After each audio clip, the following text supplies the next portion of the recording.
ये खगड़िया के civil surgeon ultrasound private, वो भी प्राइवेट में फर्जी अल्ट्रासाउंड का फीता काट के आ रहे हैं। और डीएम साहब कह रहे हैं कि जांच कीजिए सिविल सर्जन साहब, ईमानदारी से जांच कीजिएगा, काहे कि खगड़िया में बहुत अवैध नर्सिंग होम हो गया है। और जांच कौन करेगा?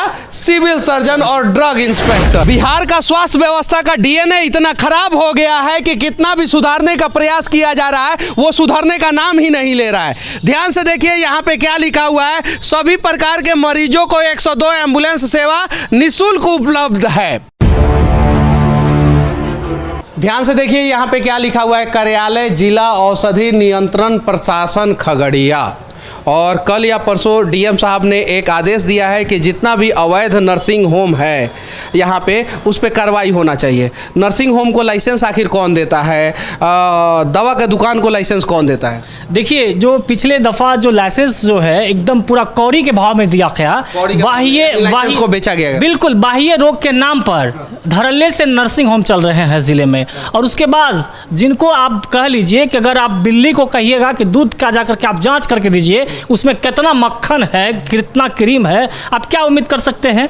तो यही वाला सिचुएशन है। हमने आज खगड़िया, यहाँ पे सर बैठे होंगे अभी, अब ये तो जो है ये क्षेत्र में रहते हैं लोग, जो ये ड्रग इंस्पेक्टर का ये चैम्बर है। लेकिन दिक्कत सबसे बड़ा चीज़ है कि धड़ल्ले से जो है बहुत सारे मेडिकल हैं जो बिना सर वसूली में रहेंगे। चैम्बर में क्या करेंगे? वसूलेंगे तो 1-2 लाख पर डे आएगा, जिसमें सिविल सर्जन सारे लोगों का हिस्सा बटेगा कि आपको चैम्बर में सर मिलेंगे। सर क्या बात आप। खगड़िया में अवैध नर्सिंग होम को लाइसेंस कौन दिया होगा?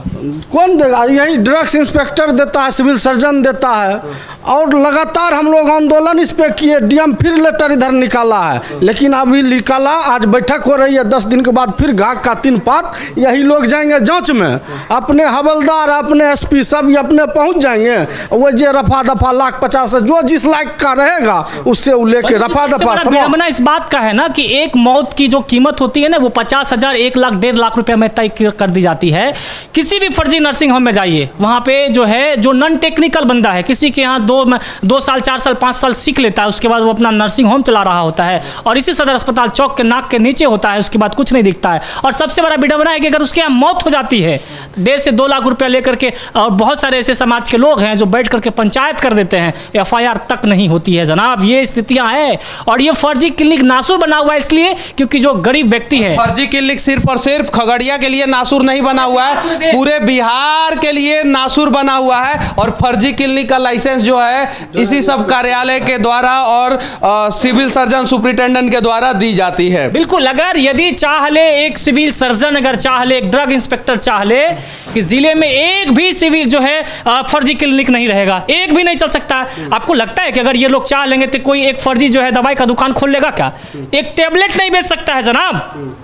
लेकिन इन लोगों की मंशा में साफ तरीके से खोट है। सीधी सी बात है, हम ये नहीं कर रहे हैं कि आप वसूली कर रहे हैं, क्या कर रहे हैं। अगर यदि आप कार्रवाई नहीं कर रहे हैं तो ये मंशा तो साफ जाहिर हो रहा है कि आप काहे छोड़े हुए हैं, आप काहे लोगों को जो है पनपने दे रहे हैं ऐसे लोगों को। तो यहाँ पे बहुत सारा नर्सिंग होम अवैध है, बहुत सारा है, बहुत सारा दवा का दुकान अवैध है, कुकर मुत्ते की तरह है। और एक बार देखिए, एक बार भी शायद हाई कोर्ट में कुछ ये हुआ था पिछले बार, जांच घर का सूची है जितना जांच घर अवैध है खगड़िया में, उसके बाद बंद नहीं करवा पाए सिविल सर्जन। होगा बताइए। अब जैसे रविकांत चौरसिया लैब खुला हुआ है, रविकांत चौरसिया लैब के ऊपर कार्रवाई का आया नोटिस, तो फिर यहाँ हटा दिए, इसमें लिख दिए हैं जो है श्रीकांत लैब लिख दिए।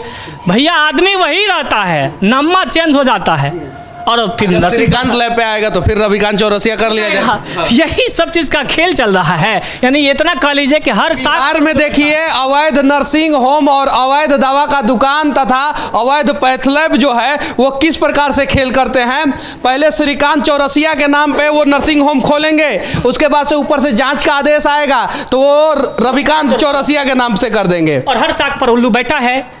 और उसके बाद विडंबना देखिए, जितने भी प्रखंड में जो भी चिकित्सा पदाधिकारी होते हैं वो सबको जानते हैं, A to Z हर लोगों को जानते हैं। कई ऐसे जो चिकित्सा पदाधिकारी हैं वो किसी न किसी निजी नर्सिंग होम वाले से टाई अप रहते हैं, वहाँ पर जाकर के वो मरीज देखते हैं, वहाँ पर जाकर के ऑपरेशन करते हैं।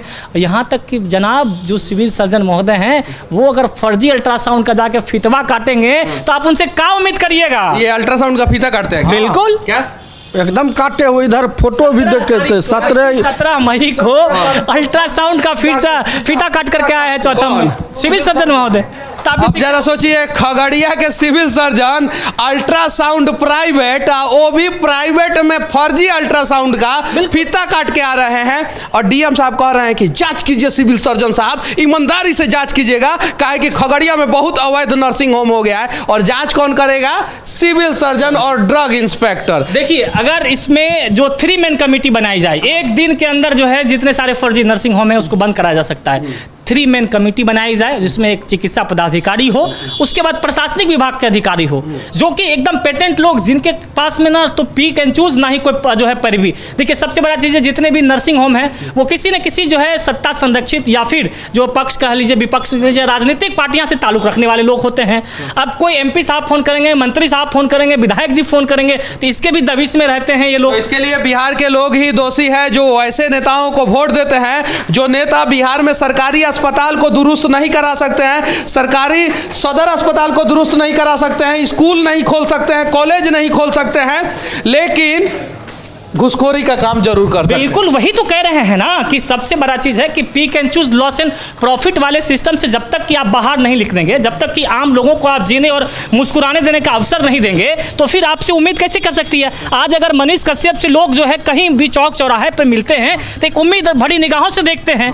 आप बताइए कि जिस तरीके से जो सिस्टम है, चलिए इसको उम्मीद भरी निगाहों से देखिए। बिहार का स्वास्थ्य व्यवस्था का DNA इतना खराब हो गया है कि कितना भी सुधारने का प्रयास किया जा रहा है, वो सुधरने का नाम ही नहीं ले रहा है। ध्यान से देखिए, यहाँ पे क्या लिखा हुआ है? सभी प्रकार के मरीजों को 102 एम्बुलेंस सेवा निःशुल्क उपलब्ध है। जब सभी प्रकार के मरीजों को 102 सेवा निःशुल्क उपलब्ध रहेगा और एम्बुलेंस इस प्रकार से सड़ेगा, तो कहां से बिहार में लोगों को जो है सही समय पे एम्बुलेंस मिलेगा? देखिए, ये सारा गाड़ी जो है, एम्बुलेंस जो है, वो सड़ाया जा रहा है। यहाँ पे देख सकते हैं, अगर ये रिजेक्टेड है, आउटडेटेड है, तो आउटडेटेड चीज़ों को जो है यहाँ से हटा देना चाहिए था, बेच देना चाहिए था, और दूसरा एम्बुलेंस खरीद लेना चाहिए था। लेकिन कहीं भी एम्बुलेंस जो है लोगों को मिलता नहीं है, और अस्पताल में जगह जगह एम्बुलेंस सड़ता है। ध्यान से देखिए, यहाँ के अधिकारियों का मनोबल कितना 7वें आसमान पे है कि अस्पताल के बीच प्रांगण में एम्बुलेंस सड़ाते हैं, क्योंकि उन्हें पता है कि लोग तो आवाज़ उठाने वाले नहीं हैं। साथ में खगड़िया नगर परिषद जो है वो अपना एक डस्टबिन भी जो है इस एम्बुलेंस के बीच में सड़ा रहा है। ध्यान से देखिए, और 1-2 एम्बुलेंस नहीं है, यहाँ पे 20-25 एम्बुलेंस है। कुछ एम्बुलेंस तो ये ज़मीन के नीचे जो है वो दफन हो गया होगा। कुछ एम्बुलेंस अब किधर से निकले हमें समझ में नहीं आ रहा है। और सभी प्रकार के मरीजों को जब 102 सेवा उपलब्ध है, तो ये एम्बुलेंस सड़ाया क्यों जा रहा है? देखिए, नई नई गाड़ियां खरीदी जाती है और सड़ा दी जाती है। एक एम्बुलेंस को सड़ा के हर महीना 10 लाख रुपया कमाया जाता है, बड़ा एम्बुलेंस को सड़ा के, क्योंकि इस पे एक नर्सिंग स्टाफ होते हैं, एक डॉक्टर होते हैं, एक ड्राइवर होते हैं, एक कंपाउंडर होते हैं, और उसका सैलरी जो है उन लोगों को नहीं दिया जाता है, और सरकार के खातों में एम्बुलेंस को दिन रात दौड़ाया जाता है। लेकिन वो एम्बुलेंस जो है ज़मीन पर सड़ रहा होता है, और यही कारण है कि इमरजेंसी हो, डायल 102 हो या कोई भी डायल हो, एम्बुलेंस लोगों को नहीं मिल पाता है। DNA के नाम पे बवाल करने वाले बिहार के यशस्वी मुख्यमंत्री नीतीश कुमार जी, देखिए बिहार का स्वास्थ्य व्यवस्था कितना खराब हो गया है। एक बार बिहार का स्वास्थ्य व्यवस्था का DNA चेक करवाइए। ये ANM ट्रेनिंग स्कूल खगड़िया है, और यहाँ पे एगो बस लगा हुआ है। ध्यान से देखिए, इस बस पे आगे क्या लिखा हुआ है? अशोका लीलैंड, देखिए लिखा हुआ है यहाँ पे। और बस के टायर के नीचे देखिए पीपल का पेड़ जम गया है। जरा सोचिए, यानी बस नहीं निकला है और नया बस है, एकदम टकाटक बस है, और इस बस को जो है स्वास्थ्य विभाग बिहार सरकार ने दिया है, जो खगड़िया में दिया है। अच्छा ये बताइए, इसमें कोई अधिकारी है कि नहीं है? अभी जैसे ही आपके बारे में जानकारी मिली, सब लोग ऊपर भाग गया, चला गया। और हम लोग अंदर नहीं जा सकते हैं, क्योंकि अंदर जो है लड़की रहती है। और देखिए, ये जो है नया बना हुआ है, कितना साल पहले बना हुआ है? इधर बहुत जो है नियरेस्ट हल्का इधर हाल फिलहाल में बना है, और ये भ्रष्टाचार का भेंट चढ़ गया। देखिए ऊपर से जो है पूरा पानी चूता है, और ये नया बस है, ये नया बस है। नीतीश कुमार जी एक बार इसका DNA टेस्ट क्यों नहीं करवाते हैं? नया बस, नया एम्बुलेंस सड़ा दिया जाता है और उसका इस्तेमाल नहीं किया जाता है। कहीं नहीं तो कहीं बिहार के गरीब भोले भाले जनता का टैक्स का पैसे का कितना गलत तरीके से इस्तेमाल किया जाता है। ध्यान से देखिए, इस बस के टायर के नीचे इतना ना बड़ा ब्रेकर लगा दिया गया है कि बसवा चाह के भी यहाँ से भागेगा नहीं। देख सकते हैं और एक बस से कम 2.5 से 3 लाख रुपया हर महीना ये लोग कमाते होंगे अवैध तरीके से। डीजल, ड्राइवर, कंडक्टर, इसका बस का मेंटेनेंस। और ये बस जो है यहाँ से निकला नहीं है, लेकिन गैरेज में कागज पे कितना बार इस बस का इलाज हो चुका होगा। सही, ड्राइवर भी है, 3 ड्राइवर भी है, 3 ड्राइवर है बस, 3 ड्राइवर वगैरह भी है। आप बताइए कि आखिरकार इस ड्राइवर का सैलरी तो मिल रहा होगा। हाँ, लेकिन ये तो चला नहीं रहे हैं कभी, ये कभी नहीं चला रहे हैं। और ये बस देखिए कितना टकाटक है, अशोका लीलैंड का बस है ये। और ये खगड़िया में है, राज्य स्वास्थ्य समिति बिहार परिवार कल्याण भवन शेखपुरा पटना। और ये कितना बढ़िया से कल्याण कर रहा है। हाँ, हालांकि इमरजेंसी एग्जिट जरूर है इस बस में देखिए। और जगह जगह पे ये बस जो है अब सड़ना शुरू कर दिया है। नया बस ला के यहाँ पे रखा गया है। और यहाँ पे फायर फाइटिंग के लिए भी एगो सिलेंडर रख दिया गया है कि कहीं गलती से बसवा में अपने आप आग लगेगा तो बुझाया जाएगा, लेकिन आगवा तो बुझाया जाता नहीं है। और ये नया बस है, एकदम टकाटक बस है और इसका कभी भी इस्तेमाल नहीं किया गया है। यानी जिस चीज़ की ज़रूरत है वो चीज़ें नहीं खरीदी जाएगी और जिस चीज़ की ज़रूरत नहीं है वो चीज़ें खरीद ली जाएगी। और बस में देखिए सेफ्टी पैरामीटर एकदम पूरा ध्यान से रखा गया है।